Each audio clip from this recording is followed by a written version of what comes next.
And so it's like guys don't want to spend hundreds of thousands of dollars to not get their kid. The deadbeat dad thing, it's a myth. I really don't believe it. But you're talking like about someone that has money, right? Many guys don't have money at all, right? So it's not just financial. And that's why a lot of the men that don't have money don't fight, because they don't want to spend hundreds of thousands of dollars just to not get their kids. Lawyers will advise them against it.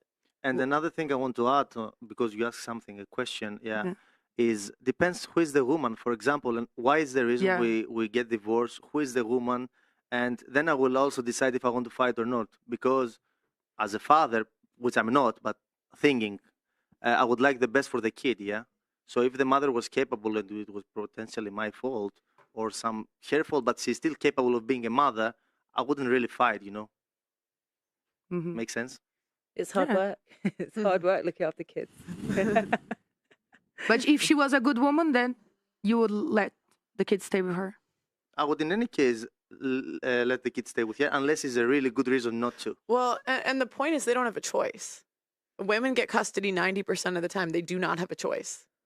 So unless the woman's bad, right? Like has bad sort of intentions or is neglect. You need to prove it. I'm saying it doesn't really matter because the courts are so one-sided. Like a girl. So if you're in a relationship with a guy and you make one phone call, you can get him kicked out of the house for a year before you go to trial. Then you go to trial and what they'll tell you is, oh, why haven't you been in the kid's life for a year? And the problem is she can get a restraining order. So if he tries to see the kid, he gets arrested and then he gets punished in court. They're like, why haven't you been in the kids' lives? Cool. And if they're like working, if they're not even working and they're spending time with the kids, you'd be called a bitch by not working.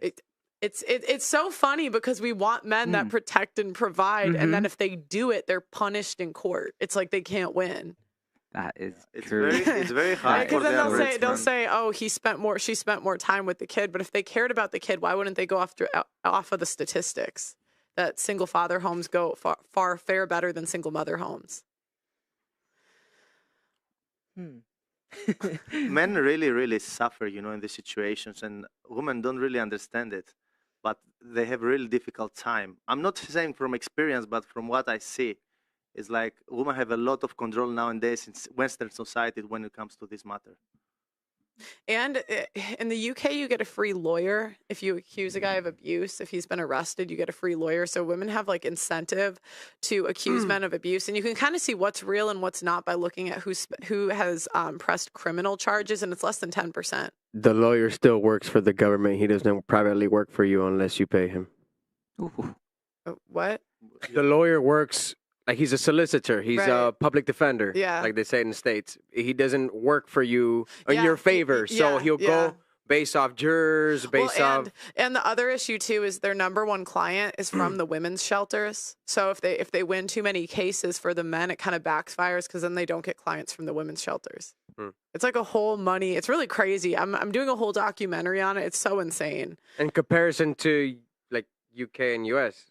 I mean, it's just in general, like globally. I'm focusing more on the UK because it's like it's definitely, I would say, worse here across the board. But the US, it kind of depends on the state you're in. And I've heard Ireland is like worse than here, but yeah, I'm doing it mostly in the UK with a couple stories from the US. I forgot what question we were even asking. Just about cheating. Okay. We went way too far. I remember. So what? No, it was the cheating. I think if you don't sleep with your husband. Oh yeah. Yes, that's the one. So what? You agreed with me, right? Yeah. That if a girl gets cheated on because she doesn't have any reason. Yeah. Like if she doesn't have any reason and she doesn't offer to her husband. Yeah. What the husband needs as well. What would be a good reason for a woman not to sleep with her husband? What would be a good reason for a woman not to sleep with her husband? That she just gave her birth. She doesn't love him anymore. That's a good reason. That is a good reason. Oh, if she doesn't love him anymore? Well, then she shouldn't be with him, right? Yeah. No, she should be with him. But we don't know why she's staying with him. Isn't that a bit subjective? Like, wouldn't you say feelings change every day? Yes, you can hate someone one day, love them the next. So then should we deny a guy sex based on our feelings if they change every day? You think that's fair? Should he protect us when he feels like it?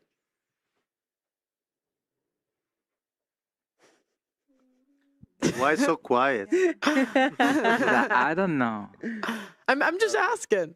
I think fundamentally he should protect us, but like I said, it goes back to like you're one, your communion, you're together, right? Yeah. So like you got to give and take. I just think the feelings don't matter at all. No, I mean, if you're really like, having a bad day and all he wants is like to canoodle, like you might just be like, dude, seriously. I mean, once in a while, guys are understanding, But for like months on end or for like years, no, that's just not right. There's guys that haven't been like had sex in like years in marriage. Yeah. No, that's not wrong. That's not right. Guys are pretty simple. They're food, banging. It's true. That's all you need. What about you? I don't know why someone would want to have sex with someone that doesn't really want to have sex with them. So I think if the answer's no, then that's that debate there. Can he cheat then? If she says no? I think he can ask for permission to cheat. Could he just do it? He shouldn't just do it. Oh, I don't know. I'm not an expert on that. And maybe if the girl's not having sex for such a long time, maybe she's cheating as well. How long can a girl not sleep with her husband before she's deemed a bad wife? Wow. But depends what is normal to have. How? No. I'm just saying in general. How long? 3 months, I'd say. 3 months is bad wife. No, 3 months is a long time. What if there's still a show involved? No, but 3 months is a Like long time to there's not have sex. there's still some sort of exhibition amongst partners, but it's not full intercourse, and you just show for each other. A show? Wow. Like this. Just being naked or what? It could be naked. It could be masturbate. We're just talking about sex. I'm not. I'd say that 3 months in a active relationship is probably quite a long time to go without. Okay, so without a valid reason, like a baby or something. Okay, and so then he can cheat? No, he has to have a conversation, but I'm not an expert on it. So no, you don't have to be an expert. It's just opinions. Well, I haven't had that experience. It's just an opinion show, I can't speak from experience, so then I feel a bit funny about saying. Okay, that's all right. What about you? Can a guy cheat if his wife won't sleep with him? I don't think anybody should cheat, male or female, wife or husband, if they can't sleep with each other, whether it's from physical deformity or whatever it is. Okay. Communicate it, and if not, then just split. Peace out. How long can a woman not sleep with her husband till she's a bad wife? Eternity. Forever? Wow. Eternity. So she's a good wife still if she doesn't sleep with him for a year? Other way around. She's a bad wife if she doesn't sleep with him for a year. Yeah. Okay. So if it's a month, is she a bad wife? No. No. She feels a certain type of way. She's on her period. Maybe it could be many so things. 1 month, 3 months, is she a bad wife? 6 months, 10 months, a year. But at least communicate. Tell me why. Okay. And then she says, I don't want to. Tell me why you don't want again, to. why? There has to be some sort of reason. Even if you tell me, okay, I don't feel it, it's a reason. Mm-hmm. But if you tell me I don't know, that's literally not a reason. Is sex a duty in marriage?